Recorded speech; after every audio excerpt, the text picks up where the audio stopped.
asalaamaaleykum mbokk yi safo seetaan GTV 72 dal leen ak jàmm foofee ca Sam Notaire 4 fo sànni mbatt mu tag ci bis bi nga xam ni bis bu ñuy sargal jigéen ñi le 8 mars waaye kenn demul des ginnaaw fédération bi ñu tuddee LGN boobee nga xam ni jël parrain d'honneur ba jébbal ko kii nga xam ni mooy président Lat Diop di feddali seen góllëre ak Lat Diop di ko xamal ni ko kat Lat Diop ñun yow la ñuy àndal tey ak suba te lépp loo xam ni yaa ngi koy dagaan di lañ ci fas yéene xar seen tànk tubay ànd ak yow waaye nag kii di Lat Diop yëkkati nay kàddu jëmale ko ci problème yi nga xam ni moo jëm ci élection locale yi waxaale na fa tamit taxawaayam ci biir Sénégal du mës a teggi tànkam duñ def lu ñu teewlu seen i kàddu ci micro mbaaw mu ñu fa teewlu.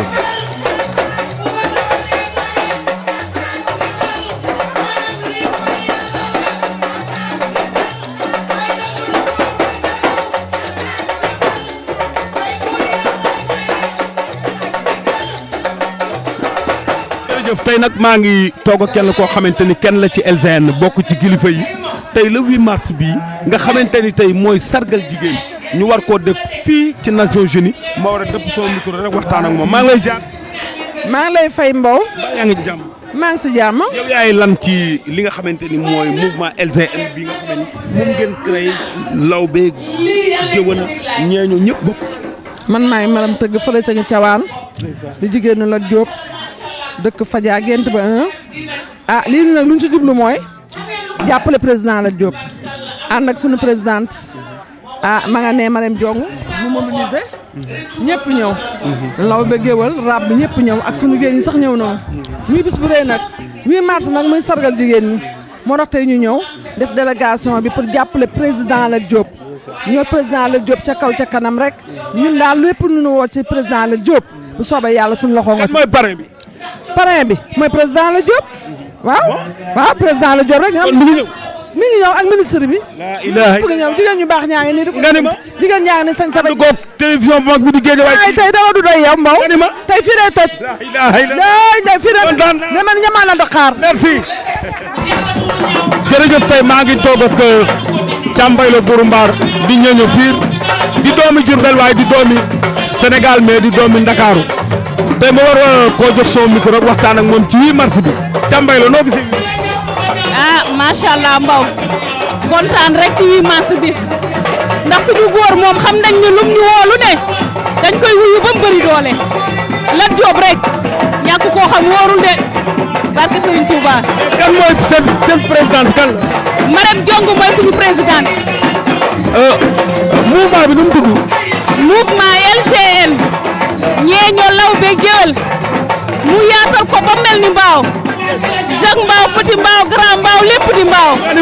barke Serigne Bara maa la wax lii. bés bi ngeen jël bés bi 8 mars def seen parrain président Lat Diop lan mooy seen secret. xanaa kontaan rek bëgg Lat Diop rek Lat Diop defal ñu ba ñu baax nag di ñu yóbbu Màkka di ñu financé di ñu jox yeneen di ñu leen la ñuy defal moo tax ñoo bëgg ko rek ñun géwël yi ak lawbe yi ak ñeew yi ak tëgg yi ñu fayee ko lii lii nag commencement la rek teen la yéen bi ñu ko woo waaw. kan mooy seen président. suñu président mooy Adja Marème Diong mu baax mi tubaar fakkaala bu kenn mer yal na yàlla guddal fanam waaw Adja Marème Diong maa ngi koy ñaanal bu baax guddal moom. tey maa ngi toog ak madame Guissé Aïda Gadji tey ñu war a waxtaan nag ci 8 mars bi nga xamante ni moom la yàlla dogal tey ñu créé ko ba pare jël parrain bi def ko président Lat Diop Adja maa ngi lay.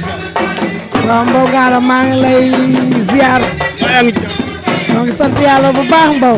xeeboo ni nga def tey. non du ma ko xeeb ndax ñun askan wi ñu bokk duñ def dara di ko xeeb. tey dama gis 8 mars affaire bi géwël ñeeñu uude maabo ñëpp bokk tey yéen ngeen di kilifa nekk ci kanamu LGN tey lan ngay wax réew mi ak ci bés bu ñuy bii nga xamante ni moom boo ma laajee loolu dama ciy sawar ndax ñun président Lat Diop rek la ñu bëgg président Lat Diop rek la ñu gëm président Lat Diop moo ñu safoo faale ñu lii ñuy def lépp du pour kenn pour Lat Diop rek la ñu dem Médine nag man maram tëgg ak Adja Marème Diong mii tey ñu waxtaane ko fa mu nekk présidente Yaxara nekk secrétaire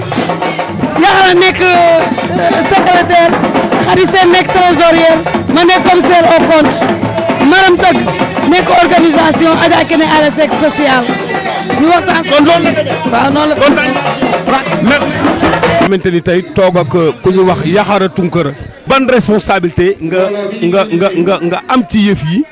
ñu war cee waxtaan ci wàllu mouvement bi. waaw Mbaw Ngalla maa ngi lay nuyu di la ziar waaye maa ngi nuyu waa Guédiawaye TV yëpp macha allah maa ngi leen di bëggee man nag maay Yaxara Tunkara man maay secrétaire général LGN tey nag di bisu 8 mars ñu sargal jigéen ñi macha allah président Lat Diop nga xam ne jigéen di Sénégal rek ko ñor tubaarkàlla mu ne kat man tey ci seen journée bi dama koy ànd ak yéen mu nekk nag lu rëy loolu ci ñun ndax it nag LGN di ndaw bi géwal ñeeño nekkuñu ñoom rek fii ci kër Lat Diop mouvement bu nekk ngi fi waaye président Lat Diop taamu ay ñeeñoom rek na ñoom lay sargal tubaarkàlla ñu koy ñaanal gudd fan bi ànd ak wér waaye nag ñuy wax ni yéen suñu jëkkër yi kenn du yéen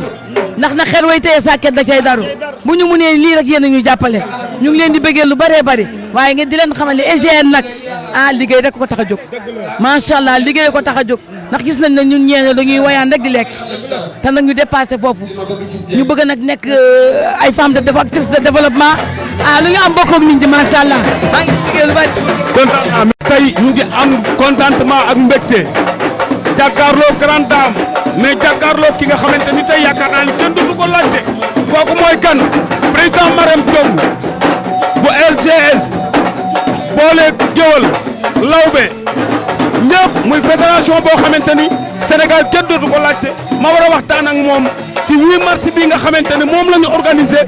def parrain bi ki nga xamante ni tey mooy président Lat Diop Marème maa ngi lay ziar. maa ngi leen di fay. maa ngi sant ñëpp di sant Sénégal. tey ma gis ni contentement ak mbégte dafa mel ni dafa am seen kanam tey 8 mars bi jigéenu LCS nga nekk président ba nekk ca kanam muy lawbe géwal géer ñëpp nekk ci biir muy loo xamante ne presque boo ko dee xool war naa mat 700 personnes ba 500 personnes nga nekk seen président tey loo gisee bés ak parrain bi. waaw xanaa kontaan rek waaye loolu lépp président Lat Diop moo ko waral ndax fédération LGN mi ngi tënk ci jigéenu lawbe yi géwal yi ñeeñooy rap muy askan muy fédération boo xam def na 700 membres des femmes loolu nag li ko waral mooy liggéeyal président Lat Diop président Macky Sall ànd ak Benno Bokk Yaakaar mu nekk loo xam ne national la tubaarakalla tey nag ñuy def seen 8 mars ndax ay jigéenu jàmbaar ñoo ci nekk artisan yaa ngi ci cordonnier yaa ngi ci tailleur yaa ngi ci bijoutier yaa ngi ci ay jàmbaar fukk dëkk yeewu suba gontu ngoon liggéeykat yi ñoo ci nekk moo tax ñuy def 8 mars bi tey. ma gis ni dafa mel ne am na technicité ndax mbooloo mu toll nii ku leen jiite lan mooy sa secret ba ñoom boo jógee ñu jóg boo xàccee ñu xàcc boo dóoree ñu dóor. xanaa fonk leen rek faale leen yëg leen topp seen ginnaaw lu nu bëgg ma bëgg ko bala maa def dara waxtaan ak ñoom ndax li ma mën ñoom li nu mën moo ko ëpp di déglu seen xalaat di topp ci seen i waaw di ànd ak ñoom di liggéey. lan mooy seen parrain. sunu parrain nag mooy président Lat Diop. ah bon le DG de la LONASE jàmbaaru président Macky Sall bi ki nga xam ne tey moo nu dooleel jàppale ñu ni yéen laay feetool seen lawbe yi géey ñeeño yi rab yi waa LGN fédération labo yi ak ñeeño yi yéen ñi nga xam ni yéen a yor Sénégal lu fi baax yéen a koy wax lu fi baax yéen a koy defar yéen laay feetool tey sargal si leen muy président Lat Diop. kontaan naa jërëjëf merci. li ñu njëkk a ñëw mooy ci jigéen kan mooy jigéen jigéen mooy yaay jigéen mooy soxna jigéen mooy sœur mooy bàjjan mooy tànta bu góor jaaxlee jigéen moo koy defal su xale jaaxlee yaayam lay woo donc tey jii nii moo tax ñu war a gën a mën a sargal jigéen joxaat ko wàccuwaayam wàccuwaayu jigéen boobu nag dafa feeñ ci fànn yu bari mooy que ni jigéen yàgg naa taxawu kër yàggu taxawu borom këram bu dépense manqué jigéen génn ci biti daaj taabalam toog di jaay indi ci këram nekk ci këram aussi tamit yor frigoom di jaay glace donc loolu noonu moom moo indi terme entrepreneuriat donc entrepreneuriat xam naa ñu bari fii nii ñu ngi koy dégg mais am na ñoo xam ne xëy na peut-être xam nañ mooy lan am na ñoo xam te ni xamuñu mooy lan moo tax balaa maa avancer tuuti rek ngeen may ma laaj ci ñenn ñi est-ce que xam nañ loolu mooy lan ba pare donc. question bi lan mooy entrepreneuriat kenn ci ñoom rek. ak lu mu mën ci doon même borom gerte bi nga xam ne dafa yor taabalam di jaay gerteem kooku entrepreneur la loolu mooy entrepreneuriat. entrepreneuriat mooy nga fekk foo xam ne day liggéey ci lu ndaw nga jàppale ko ba mu nekk lu mag c'est ça qu'on appelle entrepreneuriat mais ki jaay gerte sax entrepreneur merci beaucoup. kon dégg nga question bi. waaw dégg naa ko. donc. nee nañ may la le 10 sur 10. waaw bëggoon ko rek déggee ko ci ñoom ñi nga xam te ni ay actrices de développement lañ. parce que bu ko ñëpp waxee woon xëy na peut-être du mais yow mi ko waxee dina safe donc ñu ngi lay jaajëfal madame Ndiong. donc li mu wax nii mooy entrepreneuriat mooy entrepreneur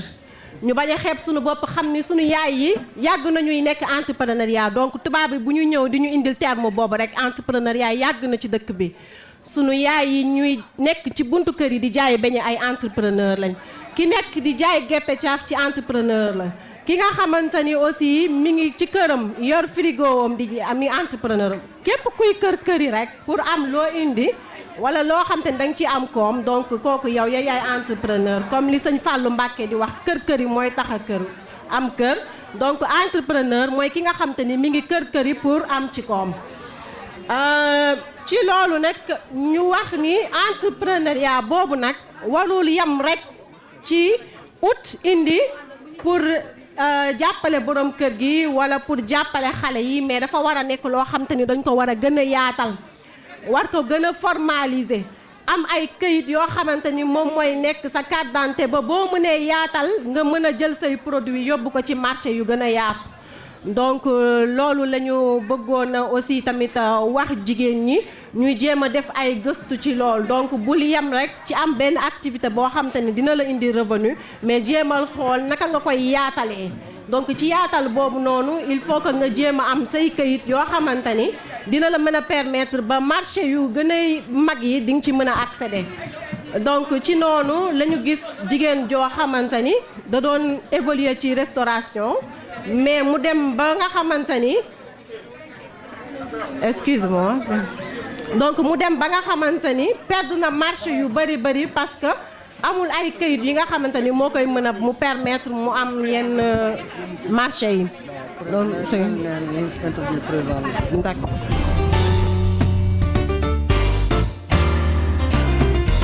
ZTV 72 en image.